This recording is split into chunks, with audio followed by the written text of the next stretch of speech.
Yo, what's going on guys, it's Cynical and welcome back to another Kingdom Hearts 3 video. Today for you guys, I thought we'd sit down and explain the 3 linked summons that we were able to use during the Kingdom Hearts 3 demo. I'm actually yet to even talk about these linked summons. Aside from actually mentioning them in my Kingdom Hearts 3 review, I haven't actually talked about these things in depth and the way that the 3 that we are able to use actually work. So in today's video, I thought we'd just sit down and explain exactly what each of these 3 different linked summons can actually do during combat. So without further ado, let's jump straight into it.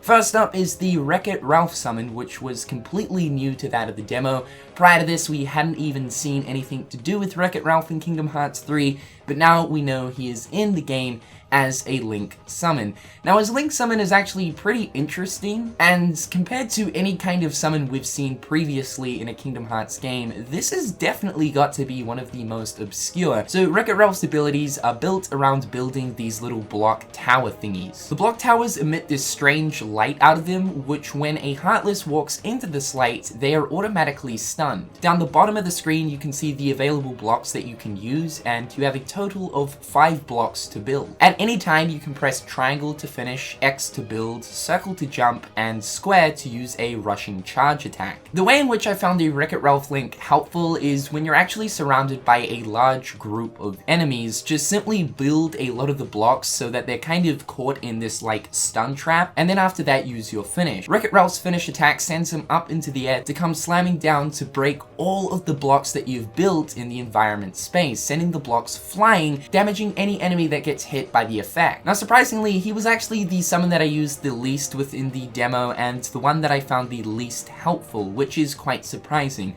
I'm sure that in certain scenarios, like I explained, if you're being surrounded or ambushed, using the Wreck-It Ralph Link summon will come in handy, especially for the stun that it has. But in terms of just simple raw damage against enemies, I definitely found the Dream Eater Link summon as well as the Ariel Link summon to be more useful. Next up is the Ariel summon, and I have to say this is probably my favorite summon so far. So she's pretty straightforward in the ways of controlling her. She has 2 different abilities that you can use while the summon is activated.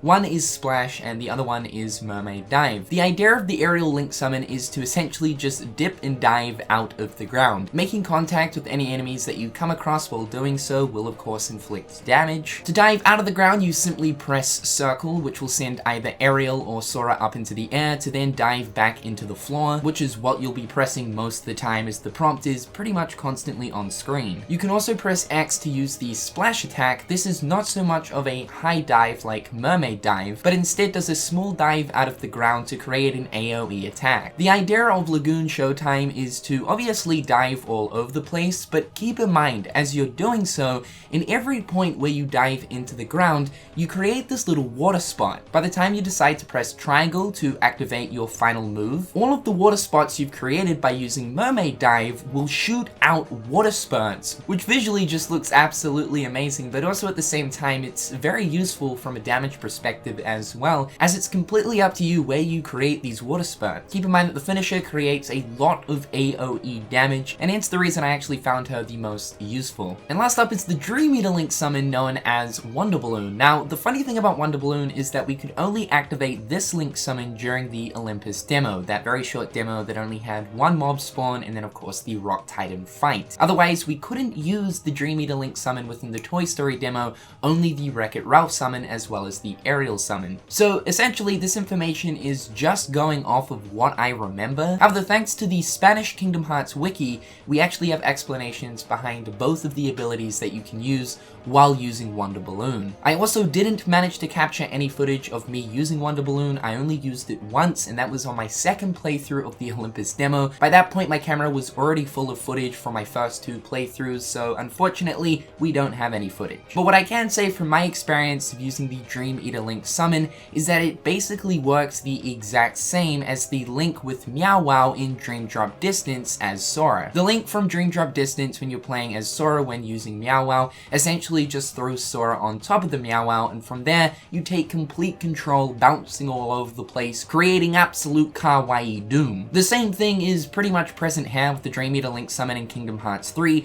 Sora jumps onto the Meow Wow and bounces all over the place. However, we do have two abilities that we can use while using the Dream Eater Link summon. The first one is Deflate Dash. Now, this ability I didn't actually use, but you can activate it by pressing X on PlayStation, or of course A on Xbox. The description explains, Meow Wow goes backwards, deflating like a balloon. It is possible to hold the touch to attack longer and reach a larger area. I'm not entirely too sure what the last section of that means, but from the sounds of it, you can actually hold down the button to extend the attack. Tornado Pounce is the circle or B button prompt. The explanation says, Meow Wow jumps and creates a tornado and then causes a shockwave when landing. Essentially what this is it's just more of a powerful bounce attack. So for the most part, you'll probably always find yourself using the circle prompt. His finish is pretty straightforward. Like any other Link summon, you can activate the finish as soon as you want. Essentially, Meow Wow goes up into the air, expands into a giant balloon, and then pops with thousands of Dream Eaters spilling out all over the place, creating AoE damage. And the AoE damage behind this final attack is actually extremely strong. I really like the Meow Wow Link summon. This would have to be my second favorite so far out of the three we've played. I didn't actually get too much time to play around with this Link summon, but from what I've seen, he essentially works the same way as he did in Dream Drop Distance. However guys, that is it. That is all three of the Link summons that we were able to utilize within the Kingdom Hearts 3 demo.